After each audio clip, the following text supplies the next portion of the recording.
Ok, Erev Tov, Chodesh Tov, le Gimel. On continue, si Dieu veut, donc notre étude sur Sefer Yoshua. Donc on avait abordé la semaine dernière le chapitre 10, on avait fini, c'était sur les conquêtes du Sud et les conquêtes miraculeuses du Sud. Maintenant, donc on arrive vers le milieu du livre. On va étudier donc le chapitre 11 et également, si Dieu veut, le chapitre 12, qui traite des conquêtes du Nord. Ça va? Donc on va lire un peu, peut-être pas tout lire, mais on va lire un peu pour se mettre du contexte. Donc, Pasuk Aleph, Veikesh Moa Yavin Melech Hatzor, Yeshach Evav Melech Madon, Melech Shimron, Melech Arshaf, ולכל המלכים אשר מצפון בר ובערבה נגב, כנרות ושלה ובנפות דור מים. Donc Yavin, le roi de Hatzor, a entendu, il a certainement entendu ce qui s'est passé dans les conquêtes du Sud. Et donc, lui aussi, il a envoyé vers des collègues, le roi de Madon, le roi de Shimron et le roi de Arshaf, et tous les rois du Nord. Donc Hatzor, c'était une ville dans les contrées du Nord d'Eretz Israël.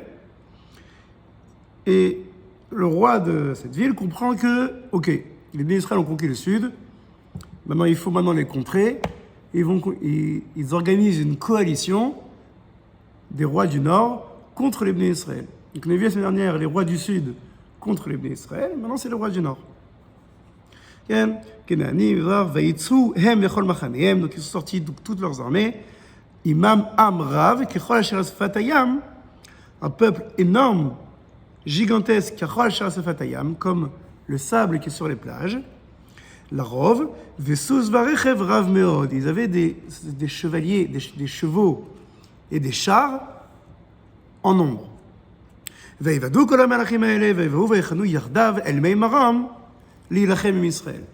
rois se sont regroupés, ils se sont rassemblés, ils se sont concertés, et ils ont campé, et ils ont commencé et donc, pour aller attaquer les Bnei Israël dans la contrée de Meimarom. C'est vers le nord, c'est vers le Bashan.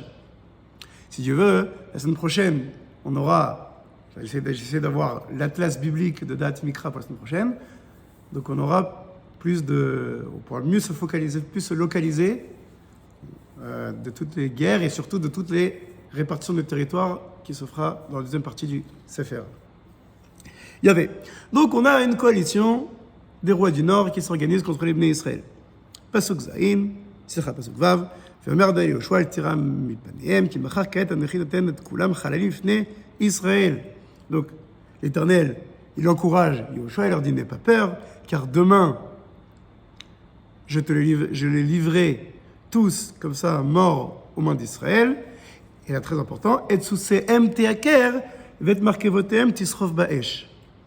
Leurs chevaux, vous, teaker, je ne sais pas comment traduire, mais soit c'est leur couper les jambes, soit c'était les ikours, c'est-à-dire leur couper leurs membres reproducteurs. Vet markevotem tisrof baesh, et leurs chars, vous brûlerez.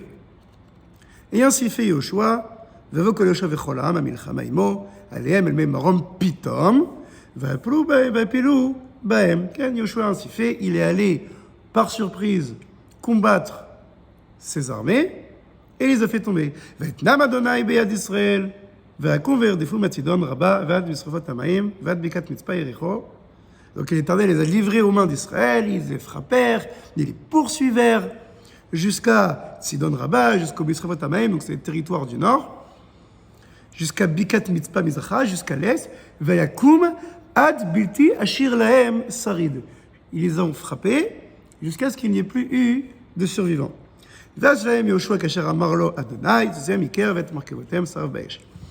Et donc Yoshua a accompli la parole de Dieu, et donc il a en effet, alors Iker c'est les chevaux, et je pense la bonne traduction c'est qu'il les a coupé leurs jambes, et les chars, il a brûlé les chars de ses armées.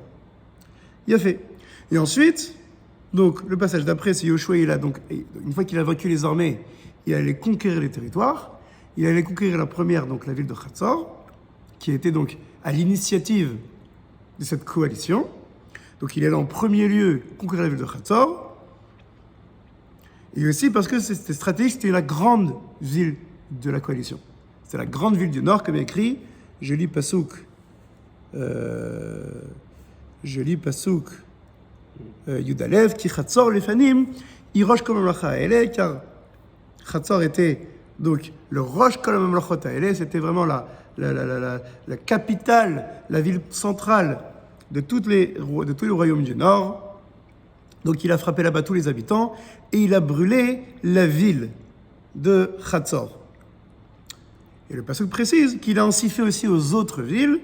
Vet kol arei Israël, pasuk Yudbet, vet kol arei Israël haele, vet kol malchem lakad Yoshua vayakem leficharev.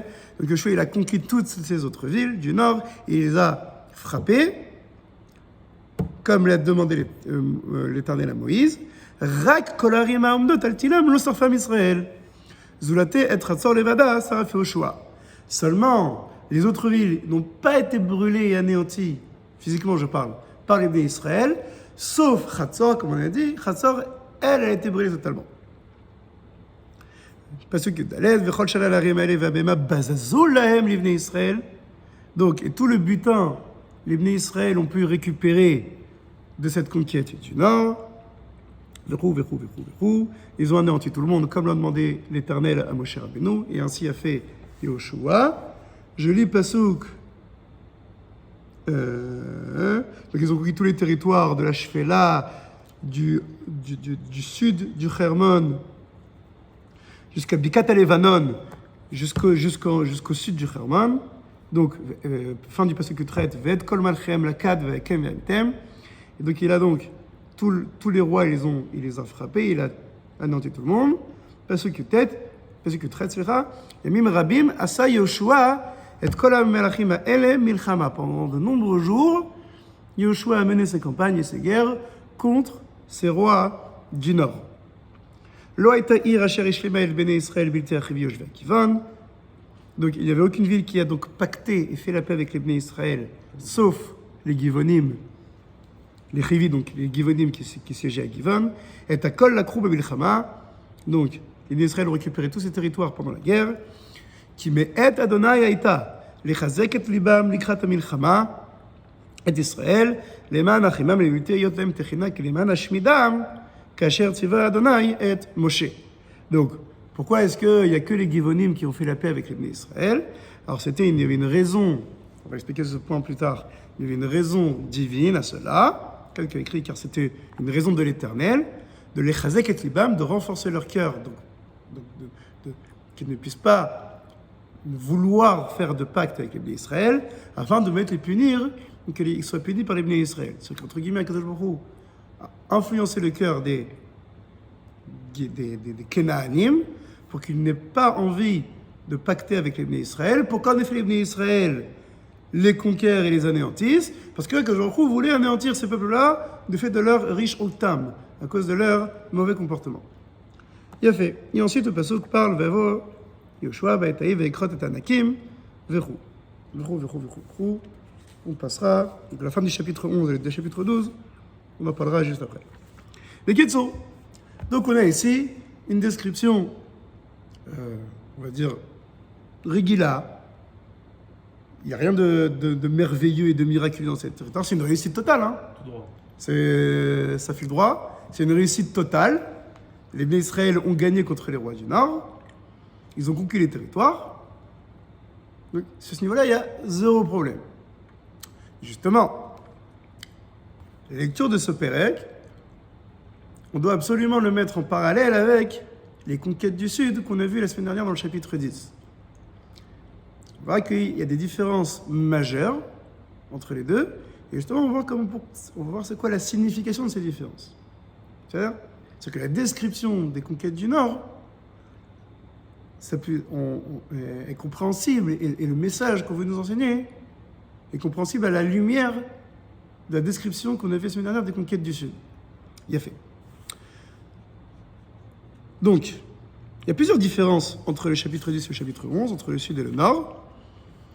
La première différence, c'est ça qu'on avait terminé la semaine dernière, c'est ce qui n'est pas écrit dans le chapitre 11. Il n'y a pas écrit, ou il y a beaucoup moins, l'expression qu'on a vue la semaine dernière de Yoshua v'chol Israël imo. Okay, c'est moins mis en accent. C'est évident que c'est Yoshua et tous les Israël qui ont conquis le nord, mais il y a moins cette expression. C'est important, on verra pourquoi. Quoi? Il rapporte autant Moshe. Il rapporte énormément de Moshe. Beaucoup plus que le chapitre d'avant. C'est aussi peut-être qu'on peut voir avec la suite du Sefer. Il y a des différences, on va dire, alors, différences un peu plus concrètes. Alors, il y a aussi surtout, on va prendre dans l'ordre. Avant les différences, c'est une ressemblance. Il y a écrit que les Bnei Israël ont donc attaqué les Canaanim du nord, donc dans la région de Meimarom, au Pasuk Zain, Pitom, soudainement, comme ils avaient fait également pour les rois du sud. Donc c'est la même stratégie, ça marche. À partir de ce moment-là, il y a de réelles différences. Une grosse différence déjà, c'est qu'on voit au Pasuk Tet, Vakem al-Biti Ashir Lahem Sarid. Yoshua a réussi à anéantir tous les habitants, enfin toutes les armées du nord. Il n'y avait pas de survivants. À la différence du chapitre Yud, où il y a eu quelques survivants. C'est là. Deuxième différence, qui est assez essentielle, c'est, la plus essentielle, c'est au pasuk Yutet, c'est Yamim Rabim Asa Yoshua et Kol HaMelachim Haele Milchama. Pendant de nombreux jours, Yoshua a fait la guerre à ces peuples. À la différence du chapitre Yud, du chapitre 10, où là-bas il y a écrit que, à la fin, que Vet Kol Artsam Lakad Yoshua Pamachat. Que Yoshua a réussi à conquérir tous les territoires du sud en une seule fois, en une seule journée. On a vu à ce moment-là cette journée phénoménale où elle a été rallongée à la demande de Yoshua en stoppant le soleil pour lui permettre de conquérir tout ça en une journée. À la différence des conquêtes du nord, où là le pasuk nous précise que ça a été fait en plusieurs journées. C'est-à-dire qu'il y a Mim Rabim, ça a pris beaucoup plus de temps que les conquêtes du nord. C'est là? Ça paraît plus normal. Comment? Ça paraît plus normal. Ça paraît plus normal, ça paraît plus naturel, ça paraît plus moins miraculeux, moins fabuleux. Et c'est peut-être pour ça qu'il n'y avait pas de survivants. Puis que puisqu'ils ont eu le temps de se battre et de se battre, ils se sont battus pendant longtemps, alors peut-être ils ont réussi à poursuivre tout le monde. Alors que dans le chapitre Yud, où ils étaient pressés par la fin de la journée, alors ils ont fait le maximum avec le rajout de temps. C'est vrai? Le rajout de temps, mais n'empêche qu'il y a eu quand même quelques survivants. On ne parle jamais des pertes israéliennes. Alors, mais on ne parle pas des pertes juives dans le chapitre 11. Pour le chapitre 10, on en parle. On a lu.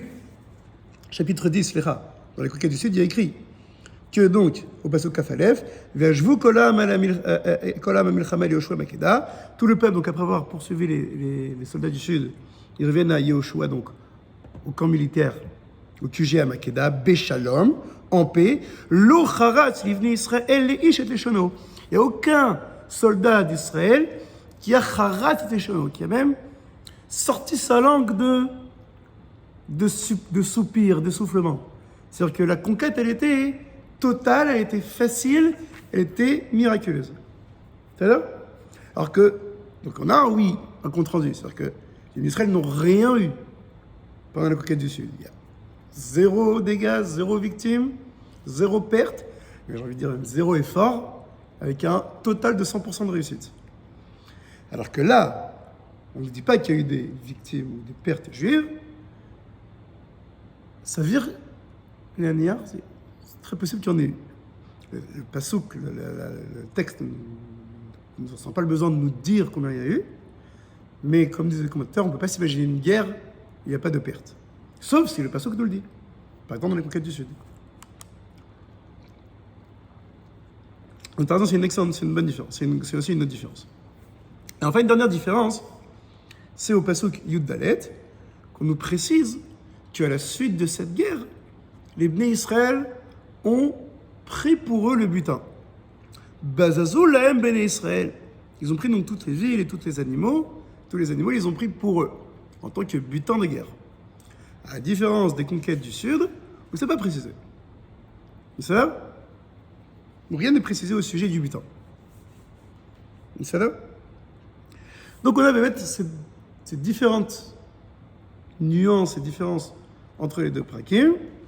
Et en réalité, leur signification, elle est commune. Ce qu'on a expliqué, la description de la conquête du Nord, elle est normale. C'est une guerre de conquête qui est réussite, totalement. C'est un problème. Mais la façon est normale. C'est-à-dire que les Bnei Israël se battent eux-mêmes, par eux-mêmes, évidemment avec l'aide de Kadosh Baruch Hu, mais il n'y a pas de manifestation de miracle divin. C'est-à-dire que c'est les Bnei Israël qui gagnent. C'est Dieu qui les aide, mais Dieu ne se bat pas directement. Alors que dans le chapitre 10, on avait vu que le Dieu d'Israël se bat pour Israël. Il s'est battu factuellement. On l'a vu dans les différents miracles. Ici, au chapitre 11, il y a une absence de miracle. Il n'y a pas une absence de Dieu, mais une absence de miracle. Mais au premier verset, il dit qu'il allait leur donner les... Bien sûr, la réussite militaire de Bnei Israël est attribuée à Kadosh Baruch Hu. C'est Kadosh Baruch Hu qui nous fait réussir. Mais la réussite, elle est faite par les Bnei Israël. C'est Kadosh Baruch Hu qui fait que nous, on réussit. Mais il n'y a pas d'interaction, il n'y a pas d'ingérence divine dans le combat. Alors que dans le chapitre 10, Kadosh Baruch Hu, il a fait quand même pleuvoir des cailloux du ciel. Donc il y a une ingérence divine dans le combat. Et tant mieux d'ailleurs. Donc on a ici une description normale. Et en réalité, ça reprend le même mouvement et la même dynamique qu'on a vu depuis le départ. Qu'au fur et à mesure, les Bnei Israël apprennent à se battre seuls, sans miracle. Quand je dis seuls, c'est seuls sans miracle. Ils ne sont jamais seuls. C'est Kadosh Baruch Hu qui fait gagner les guerres. Mais il n'y a pas d'interaction et d'ingérence divine directe. Et on a vu, au contraire, on a vu ça, que c'était une bracha, c'était quelque chose de positif, qu'au fur et à mesure, les Bnei Israël arrivent à se battre tout seuls, à se débrouiller tout seuls, sans l'aide de miracles. Ok ? Donc c'est quelque chose qui revient dans les prakim du Kibush. C'est pour prendre ce qu'on avait vu dans les shiurim précédents. On avait vu que donc, rien qu'au niveau de leur quotidien, les Bnei Israël abandonnent une vie de miracle dans le désert. Ils n'ont plus de manne, ils n'ont plus d'années de kavod, ils profitent, ils se nourrissent des fruits de la terre. Et même au niveau militaire, au fur et à mesure, il y a de moins en moins de miracles. La conquête de Jéricho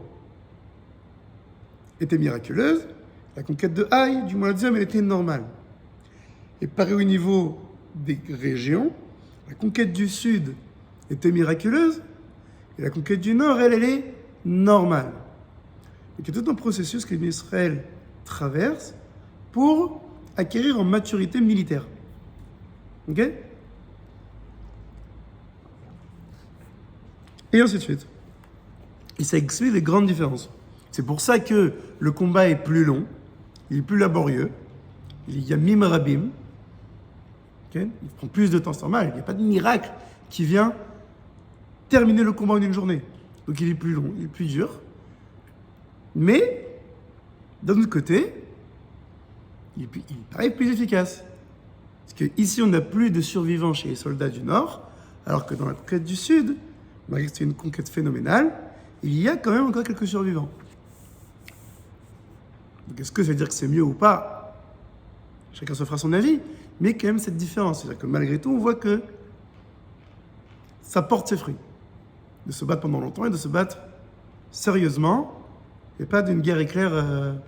Ça a aussi son avantage. Et bien évidemment, puisque c'est une guerre normale, ce sont les Bnei Israël qui sont battus eux-mêmes, ils ont le droit au butin. Okay? Comme à Jéricho, puisque c'est Dieu qui s'était battu, alors le butin était totalement voué à Kadosh Baruch Hu. C'est là ? Mais ici, comme ils se sont battus eux-mêmes, alors ils ont totalement droit au butin. Dans les villes du Sud, alors c'est pas précisé c'est quoi le din, c'est quoi le statut du butin, ce qui était permis ou pas, mais on voit que délibérément, le texte n'en parle pas. Pour dire que c'est pas le point ici, c'est pas essentiel. Alors que dans les conquêtes du Nord, si les Bnei Israël se battent pour eux-mêmes, donc ils ont droit au butin. On nous rappelle que c'est comme Dieu l'avait prescrit à Moïse. Ni. Alors ça, oui, c'est un autre point qu'on a vu. C'est que dans les conquêtes du Nord, on rappelle énormément le fait que Dieu avait ordonné à Moïse. Non. Alors, c'est différent, je ne sais pas si on peut la rattacher avec ce qu'on a dit précédemment. Mais dans tous les cas, on voit que, puisqu'on arrive à la fin des conquêtes, alors il y a peut-être un intérêt ici à rappeler que Yoshua a accompli tout ce que Moshe lui avait ordonné, parce que Moshe avait reçu de l'Éternel. Comme il est écrit au Pasuk Tetvav, Kasher Tiva Adonai et Moshe Avdo, quand tout ça donc avait ordonné l'Éternel à Moïse, son serviteur, Kem Tiva Moshe et Yoshua, et ainsi a ordonné Moshe à Yoshua, Vechen Asa Yoshua, et ainsi a accompli Yoshua. Lo Isir Davar, Mikol Davar, Mikol Asher Tiva Adonai et Moshe. Il n'a absolument rien enlevé de ce que l'Éternel avait ordonné à Moshe. Peut-être que l'importance de souligner ça ici, c'est pour conclure et rappeler le début du livre. On dit que Yoshua est le successeur de Moshe Rabbeinu. Et dans ces deux principales missions de Yoshua, qui est de conquérir le territoire et de commencer à y installer les Israël, alors on voit à la fin des conquêtes que le Passouk veut nous dire, nous souligner que Yoshua a accompli, du moins partiellement, ce que Moshe lui a ordonné, ce que Moshe avait reçu de l'Éternel, c'est-à-dire de conquérir ce territoire. Yoshua a accompli totalement. Pour dire que Bémet Yoshua était le bon successeur de Moshe Rabbeinu. Espèce de sgirat maga, espèce de la boucle est bouclée. C'est-à-dire, donc ça, c'est le Ikar du chapitre 11.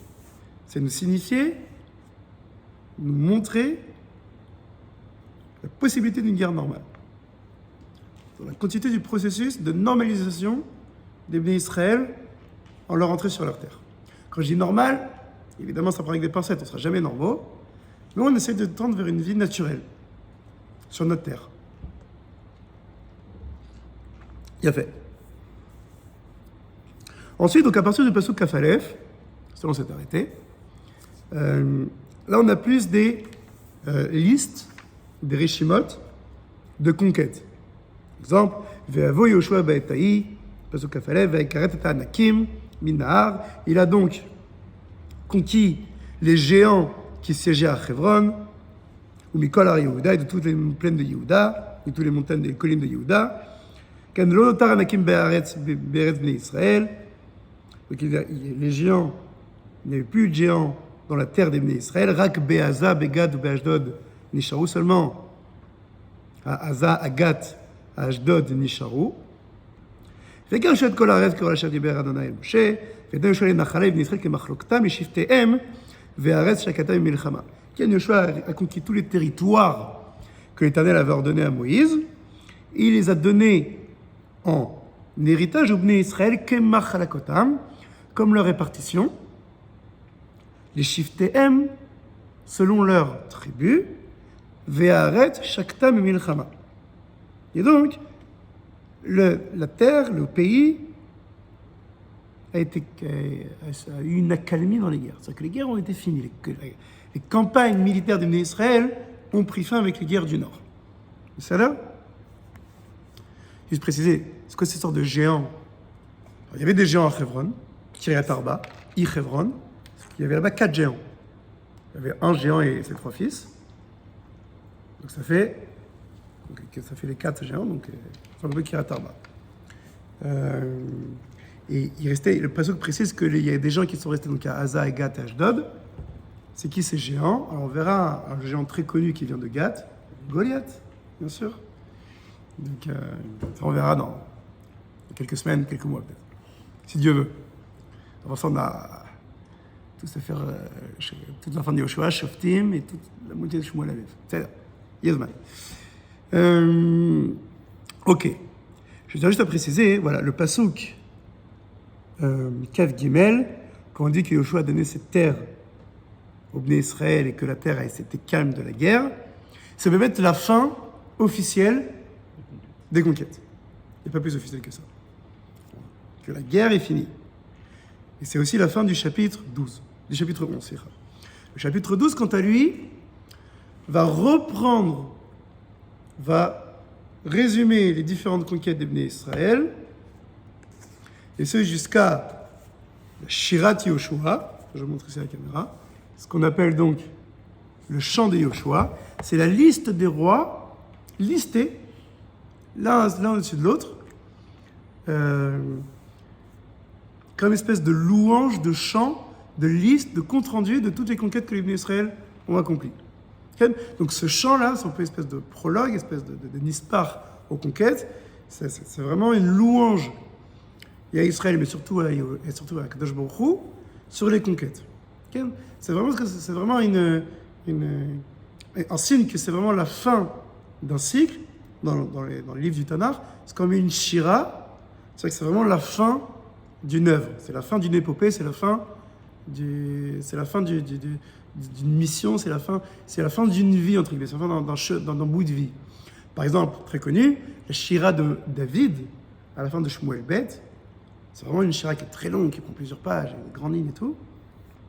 C'est vraiment une louange qui résume la vie de David. Et Bémet, c'est la fin de Shmuel Bet, et David est sur le point de nous quitter. Donc pareil ici, la shira des Melachim, donc la shira de Yoshua, c'est pour signifier la fin des conquêtes, les louanges qu'ont fait les Bnei Israël à ce moment-là. Et c'est sous cette forme intéressante de liste. C'est là.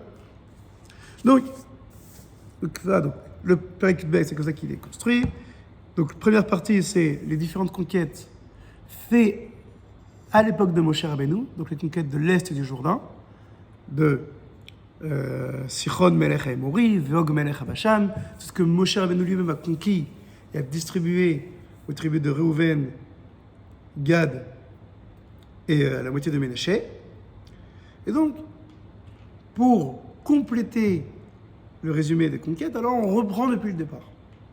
Pour nous signifier que les conquêtes de Yoshua sont la continuité des conquêtes de Moshe Rabbeinu. C'est-à-dire que celui qui a commencé à conquérir, en réalité, c'est Moshe Rabbeinu. Yoshua a complété, a continué à conquérir la terre des Canaan. Mais les Israël ont commencé à conquérir leur terre déjà avec Moshe Rabbeinu. Donc il a conquis, donc Vehele Malché Haaretz Asher Hiku Bnei Israël, Ve'ershu Itatzam Be'erver Yarden, donc de l'autre côté du Jourdain, Mizracha Shemesh, donc du côté de l'Est, Esrod Melech HaEmori, donc conquérir donc tout le territoire au sud du Nachal Arnon, jusqu'à Yabok, jusqu'au Bnei Ammon, vers Arava, jusqu'au Achermon, ça c'est toute la partie nord de l'Est du Jourdain, c'est jusqu'au Hermon, donc c'est le territoire de Og Melech HaBashan, ça les Bnei Israël, donc ils les ont frappés, quand on écrit Pasuk Vav, où Moshe Eved Adonai, où Bnei Israël Ikoum, ils les ont frappés, Moshe Eved Adonai, Yerusha la Reuveni, Vela Gadi, Vela Chatzi Shevet HaMenaché. Il les a donné ça en héritage à Reuven, Gad et la moitié de Ménaché. Et ensuite, peut-être les conquêtes des Bnei Israël de l'autre côté du Jourdain, terre de Canaan par Yoshua. Ils ont conquis tous ces rois, Vaïtna Yoshua, Nafita Israël, Yerusha, Kimakdam, Be'aruba Shfela, Vechou. Donc il a conquis donc Bahar dans les montagnes, dans la Shfela, dans les collines, Baharava, Rava c'est dans le côté du Jourdain, Ba'ashedot, Bamidbar dans le désert, Banegev, Achitia, Emori, Akenani, Aperi, Aprizi, Vachive aussi. Donc tous ces peuples-là ont été conquis par les Bnei Israël. Et là, on a donc le chant, et c'est une liste de 31 rois que les Bnei Israël ont conquis et ont conquis leur territoire. Quel Melech Yericho, ça commence par Yericho le premier, Melech Ai, Shamitzat Bethel, Melech Yerushalayim, Chevron, Yarmout, Vechou, Chatzor, on a évidemment, Pasuk Yutet, Vechou, Megiddo, jusqu'à tout ça, Echad, jusqu'au Pasuk Kavdalet, Kol HaMelachim, Shloshim Ve'echad. Tout cela, 31 rois. Vous savez? Il y a fait. Alors, dans cette liste, on ne va pas la lire parce que c'est redondant, mais très importante, il y a des rois c'est la première fois qu'on les rencontre. Aussi bien au chapitre 10 et 11, on a donné les différents récits des conquêtes de certaines villes, là on voit qu'il y avait encore d'autres villes conquises par les Bnei Israël. Donc ça fait 31 contrées que les Bnei Israël ont conquis lors de leur conquête, et c'est la fin. Donc ça c'est la fin de la première partie du Sefer. Ça va? Ok? On arrive donc au chapitre Yud Bet. La fin du chapitre Yubet, c'est la fin de la première partie du Sefer Yoshua, c'est la fin des conquêtes. Et désormais, le chapitre Yud Gimel, il va parler de la répartition, ce qu'on appelle la Nachala. Okay? On a déjà expliqué ça plusieurs fois. Nos sages nous disent que l'entrée des Bnei Israël avec Yoshua se sépare en deux. 7 ans de conquête et 7 ans de Nachala. Sheva Shnot Kibush, Sheva Shnot Nachala. Tout ça, c'était 7 ans. Il a fait, tout ça c'est 7 ans. Ça c'est 7 ans, 7 ans de conquête. Il y a même Rabim, ils ont mis beaucoup de temps à les conquérir. Ouais, ils ont mis un mois au début, après 7 ans. Ils ont mis une journée au début. Une journée, mais il y a eu Yericho, on va dire. Il y a eu Yericho, puis il y a eu Haï et le Sud, Nachan. Et Ouais, Yamim ouais. Rabim, Nachan, Yamim Yamim Rabim. c'est ça, ça a duré genre 6 Ça a ans. duré longtemps. Ça a duré longtemps. Et ça, je nous dis que ça a duré 7 ans. Alors, en réalité, on le prouve. On va le voir ça dans le chapitre 14. Parce qu'à ce moment-là, Kalev, il a 85 ans. Kalev Ben Yefouné. Il a 85 ans. Or, il a 85 ans. Or, il avait... 7 ans, Non, mais comment on arrive aux 7 ans? Il avait 85 ans. Il a fait. Or, quand il est allé, quand il est allé explorer les terres d'Israël avec Yoshua et avec les Meraglim, il avait 40 ans. Et c'était la 2e année de la sortie d'Égypte. Donc avec le calcul, 79. ça fait, donc si tu rajoutes, il restait 38 ans depuis la faute des explorateurs jusqu'à l'entrée en Israël. Donc ça fait 40 plus 38, 78. Or, quand on arrive là à la fin de la conquête, il a 85 ans. Donc depuis l'entrée en Israël jusqu'à maintenant, ça fait exactement les 7 ans pour arriver à 85 ans. Ketso. Et même, d'une manière générale, oui, il y a eu 7 ans pour conquérir la terre d'Israël. Et 7 ans pour la répartir. J'ai envie de te dire même 7 ans pour la répartir. J'ai envie de te dire faire une carte, bon, ça, oui, il faut calculer et tout, 7 ans. Je dis, c'est quoi ces 7 ans? Ces 7 ans, c'est pas de 7 ans de se répartir sur un papier qui quoi à qui.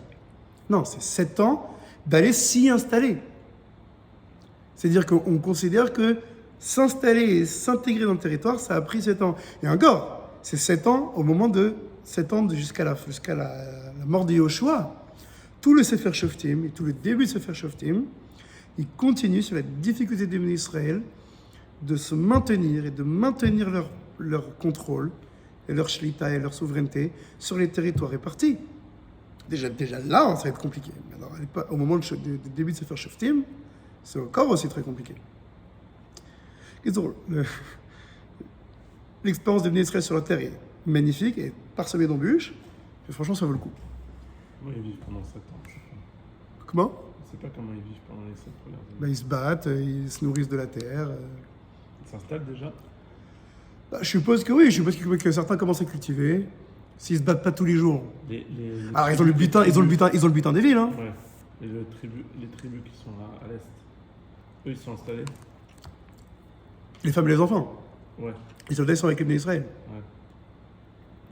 Donc ils participent à l'effort de guerre. C'est une économie de guerre. Ça veut dire, tu as des butins, tu t'en consommes, tu essaies de labourer un peu, tu troques, tu achètes des victuailles un peu par-ci par-là. Bon. C'est 7 ans de guerre. La guerre des 7 ans. Mais il a fait. Ce que je voulais préciser avant, donc, en introduction à la deuxième partie du Sefer Yoshua, qui est donc, comme dit la Nachala, c'est le point qu'on avait abordé. C'est pourquoi est-ce qu'on parle beaucoup de Moshe, et surtout, pourquoi dans le chapitre 11, il n'y a pas beaucoup l'expression Yoshua vechol Israël imo. Et déjà même, à la fin du chapitre 11, on voit que Yoshua a pris la terre, on amorce déjà, à la fin du chapitre 11, que Yoshua a récupéré tous les territoires, il les a répartis au Bnei Israël. C'est déjà une amorce de la Nachala. Et pourquoi, Bémet, on ne voit pas cette expression Yoshua ou Bnei Israël imo, Kol Israël imo? Parce que Bémet, c'est fini. C'est assez triste, mais maintenant que les territoires ont été conquis, ou la plupart des territoires ont été conquis, Les Bnei Israël maintenant vont se répartir le territoire, donc ils vont plus être ensemble. C'est comme jusqu'à présent, les Bnei Israël vivaient ensemble, un peu tous ensemble, parce qu'ils étaient en guerre tous ensemble. Pendant que les guerres sont finies, on voit qu'elles ne sont pas totalement finies, mais elles sont pour le gros quasiment finies. Maintenant, les Bnei Israël vont devoir se dire au revoir et maintenant certains répartir les territoires et chacun chez soi. Donc, en amorce de la conquête, de la répartition, on voit déjà que la conquête du Nord, qui est la fin de la conquête, il y a moins cette conscience de Yehoshua v'chal Yisraelim. Il n'y aura plus de cette unité. Il y aura toujours une unité entre les Juifs et les Zrat Hashem. Il n'y a plus de fait qu'on ne vit plus tous ensemble. On n'est plus tous regroupés ensemble. Maintenant, on va se répartir. Tu récupères le territoire ici, tu récupères le territoire là-bas, moi je vais aller ici. Il y aura évidemment des échanges. On est un même peuple. On se retrouve, si Dieu veut, 3 fois par an à Jérusalem. Mais force est de constater que la fin des conquêtes, c'est également la fin de ce microcosme qui est le camp militaire d'Israël, où ils vivent tous ensemble, tous autour du Mishkan. Maintenant, le Mishkan va être placé à un endroit particulier, on verra, chapitre 18, où est-ce que les Israël placent le Mishkan. Je spoil, ça va à Shiloh. Mais Pour l'instant, il est toujours à Gilgal. Ouais, 14 ans à Gilgal, et ensuite il est à Shiloh. 14. Même pendant la répartition, même pendant la répartition, les sages nous disent qu'il était à Gilgal. Donc Yoshua, il l'a toujours vu avec Gilgal. C'est Yoshua qui l'a mis à Shiloh, à la fin de sa vie. Donc il a fait. Donc ça, c'est ça. Donc les conquêtes de Bémet témoignent d'un retour c'est les Israël maintenant vont commencer à vivre moins au niveau du peuple ensemble, mais plus au niveau de la tribu. C'est que maintenant chacune des tribus va commencer à s'établir elle-même, à terminer ses propres conquêtes, à terminer les derniers conflits au niveau local. Mais il n'y a plus besoin maintenant d'une seule grande armée et se battre tous pour tout le monde. Maintenant, chaque tribu vont devoir compléter les guerres. Alors il y a toujours ceux de Reuven, Gad et Ménaché qui sont là pour aider. Mais maintenant c'est... Il y a des conflits entre les tribus déjà ? Non, il n'y a pas de conflit entre les tribus. Toujours pas de conflit entre les tribus. Non. Au contraire, il n'y a pas de conflit. On verra du Shoftim qu'au contraire, il y a même des entraides. Yehuda et Shimon vont s'entraider, c'est-à-dire qu'ils vont se battre l'un avec l'autre pour les deux. Alors, c'est différent. On verra que la tribu de Shimon aurait été... On verra pourquoi, mais ils ont un territoire dans la tribu de Yehuda. Ils se sont installés dans Yehuda. On verra pourquoi, c'est intéressant. Chapitre 18. Mais ça pour dire que donc voilà, qu'une première étape des Bnei Israël est franchie. On a conquis le gros du territoire. Pas tout encore été conquis, mais le gros du territoire. Maintenant, ce qui reste au Bnei Israël, c'est se répartir les territoires, finaliser les dernières conquêtes. Donc maintenant, c'est des combats locaux. Il n'y a plus besoin de toute l'armée, maintenant, c'est des combats au niveau des tribus. Et s'y établir. Placer le Mishkan là où l'Éternel le voudra, et commencer à vivre sa vie de peuple sur sa terre. Il y a une notion d'État. Alors il a fait. C'était le sujet de Shabbat. C'est quoi maintenant la Hanaga? C'est une marloquette. Est-ce qu'il y a une mitzvah de se doter d'un roi? On voit que pendant toute la période des Shoftim, les Bnei Israël ne se sont pas dotés d'un roi. La gouvernance a été par tribu. Chacune des tribus s'auto-gérait et avec évidemment des échanges, des interactions les unes avec les autres. Il n'y avait pas de direction centralisée. Sauf... Non, Yoshua nous a quittés, à l'époque des Shoftim.